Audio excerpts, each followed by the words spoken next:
Hi there folks, my name's NovaWrap24 and welcome to the NovaWrap, your one-stop location for all your release news and goings on from the week that was. Alrighty folks, so we're going to jump straight into it this week with the Flight Simulator world. So we've got a couple of scenery releases to start us off this week. So the first one comes from us to us from Sierra Foxtrot Design. Now these guys are a small German group of developers, and they've released and what's really exciting is they've released a freeware title. It's freeware. But you know what? If you like it, I highly recommend considering donating to this guy. This looks pretty damn impressive, and quite frankly, it looks just as good as anything we get from some of the payware developers. So I really hope that he sort of goes on to actually be working with some of the payware developers, because this looks absolutely incredible. So this is Auerbach Airport in Germany. It's been going for about 2.5 years development here, and it's a small airfield in West Saxony in Germany, and it comes with a beautifully high detail resolution of the airport. It's got 5 seasons, night textures, and it is compatible with VFR Germany and FTX Global LC and Europe LC. So it looks absolutely beautiful. It comes with its own AI traffic files, and all the updated stuff and beautiful things to make airports look good. But it's the small little things like the custom buildings, the smoke and stuff like that. It just looks absolutely incredible. It really is really cool as well. Comes complete with the with VFR charts for the area as well, a full English and German manual. So this looks pretty cool. And this is the second release from them. They've released another airport, Echo Delta Charlie Juliet, Chemnitz Jansdorf, was released a few months ago as well, and that one sort of slipped in under the radar, but this one's a big one that the developers have been working on for a couple of years, and does look pretty damn incredible. So yeah, this one's available now. You can catch them up on the information on their Facebook page. At the moment, it only appears to be a downloadable from the Flussboard German aviation community forum, but yeah, it's an open link. You don't have to register or anything like that. But yeah, as I said, it's something to have a look at, and I think this is a developer to keep an eye on for the future. And I encourage people to, if you like it, consider donating to the developer. So there you go, that's available now. Alright, in other scenery news, of course, we had the huge one that's been waited on for a long time from Orbix, which is KTEX, or Telluride Interregional Airport. So this is a very infamous airport in the Colorado Rockies, and probably will go quite nicely along with Aerosol's recent release of Aspen X and their reboot of that one. It's by developer Jared Marshall. He's come from he's done quite a few other airports, including one of my personal favourites, Jackson Hole.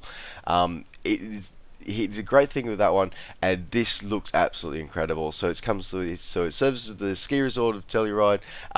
He's put not just the airport in though. He's put an insane amount of over 1,000 square kilometers area around it has been provided in high detail as well, including the Saniwa Mountains and the towns of Telluride, Mountain Village, Ouray, and Silverton as well. This is just insane, the stuff that's come with this one. So it's got all sorts of very unique stuff for this one. He's put the ground service equipment's all been redone, so it's unique for KTEX as well, which is pretty cool. As I said, all the surrounding town sites, custom land class, and all that kind of stuff as well. A custom 10-meter mesh has been put in there for you as well, and like Aspen as well, the gondola that goes up to the top of the ski resort, that's been modelled as well. So that's pretty damn cool as well. All the usual fun stuff that we kind of expect, the high resolution ground polys, all that kind of stuff. I'm not going to go into that too much as well. And another interesting one that's the same as that freeware release, which just before, some AI flight plans are included as well, which is kind of cool for those who enjoy their AI traffic. Now this one is released fully compatible with ESP-based platforms, so your FSX Steam Edition, and P3D in all its variations, all available now. So that one is available now for purchase from FlightSimStore.com. Alrighty, in other releases as well in the flight simulation world this week on Carinado. So for X-Plane users, Carinado's I think possibly one of their most popular and longevity and longest lived releases, the TBM 850. That is now available for you to enjoy in X-Plane's 10 skies as well now. So again, it's come across with the same features and the beautiful features that we come to expect from Carinado. So all the beautiful HD liveries, the 3D gauges, all the little animation effects and stuff, and all the visual sort of rendering that comes across in these beautiful aircraft. And this is, I'm pretty sure this is their most popular product, the TBM 850. So it's great to see that they've come across and brought this one across. So it's been available for FSX and P3D users for a while, but it is now available for X-Plane 10 users. So you can all enjoy that now in your X-Plane skies. That's available now from Carinado, and I should anticipate that it should be coming across from your favourite flight sim retailer soon. Alright, moving away from the world of flight simulation for a moment into the world of the permanent way, so into Train Simulator. So Train Simulator saw the release of the Freiburg-Hausach route. So this is going through in southern Germany, a very beautiful, picturesque part of the world, having spent a bit of some time there myself. Basically, this was established in the 1840s to be able to make to shorten the journey between Offenburg and Singen. And it was essentially cut through the Black Forest. And the Black Forest is a beautiful part of the world, famous not just for the cake. The cake is good as well, but it is an actual beautiful region. As I said, having spent some time there, and it just looks absolutely incredible. So as I said, it was completed in 1863. And sorry, it completed 1873. It was starting in 1863, and it's got a lot of hairpin loops as it's going up and down sort of through the valley, and it's something that really is just absolutely incredible. And this looks quite good. Comes with 4 scenarios with this one as well. So going through sort of some tunnels and some stuff like that. You've got that's the 4 for the career, and 10 standard standalone scenarios as well to test your metal in different weather conditions. So there you go. So total thing is 48 kilometers of route of main route, branch line as well. You get you get 4. You get 4 trains with this one. So you get the BR143 and 145 electric locomotives, the V200 diesel hydraulic locomotive, and a B52 steam BR52 steam locomotive. So this looks pretty damn incredible. As I've always got a soft spot for this part of Germany, so it's looking pretty interesting. This one is available now, just released on Steam, available now. Currently got 33% off for an initial launch offer, available until the 22nd, and come to see that looking pretty damn amazing. Available now on Steam. Alright, in other release news as well this week, so we've got Taito Ecology. Now this is an interesting game. So seems to be this thing at the moment with software as an educational tool, and I've always supported software as an educational tool. I always have, and Taito Ecology is essentially built from the ground up to be just that.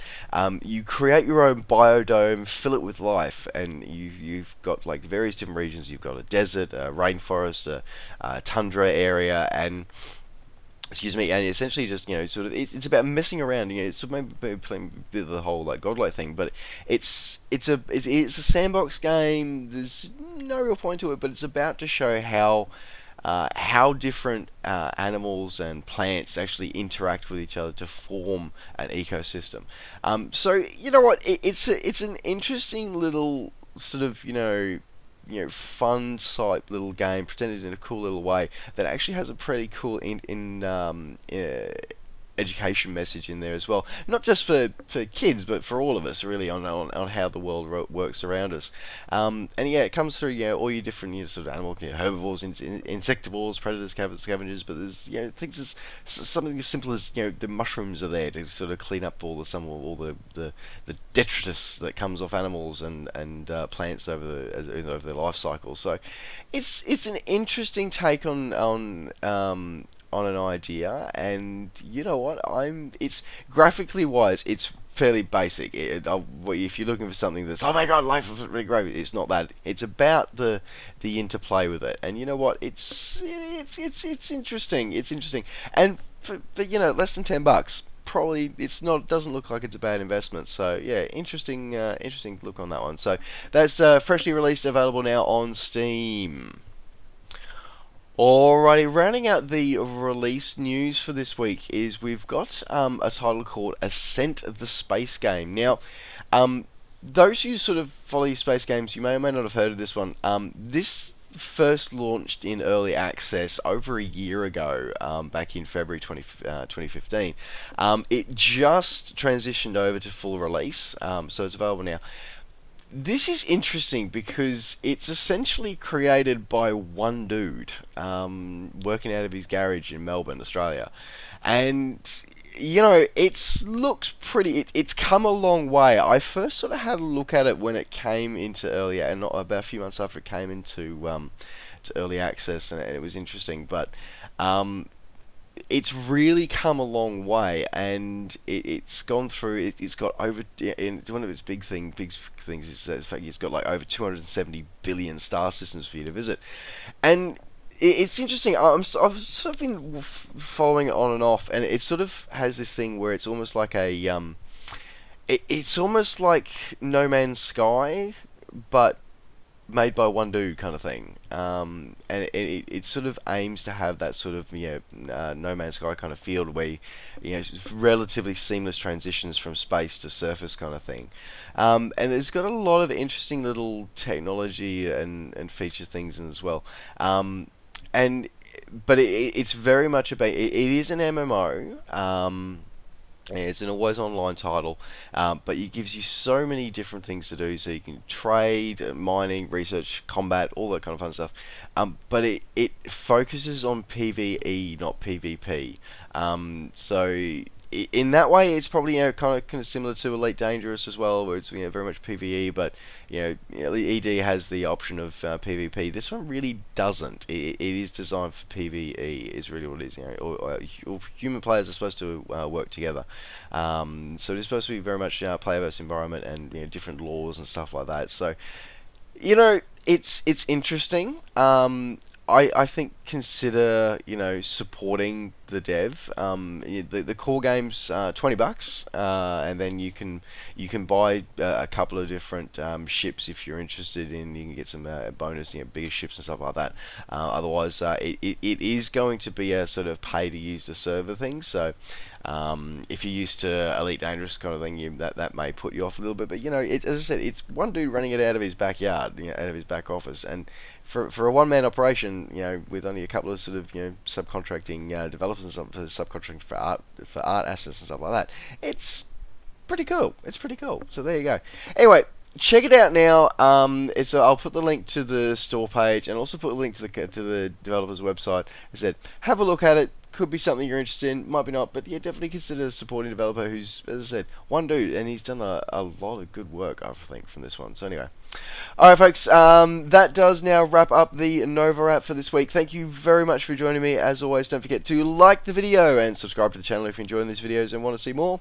And of course, as always, you can catch up with me on all the things I'm up to between videos by finding me on Facebook and on Twitter. Alright folks, thanks very much for watching. Take care, safe skies to all, and we'll see you next time. Bye for now.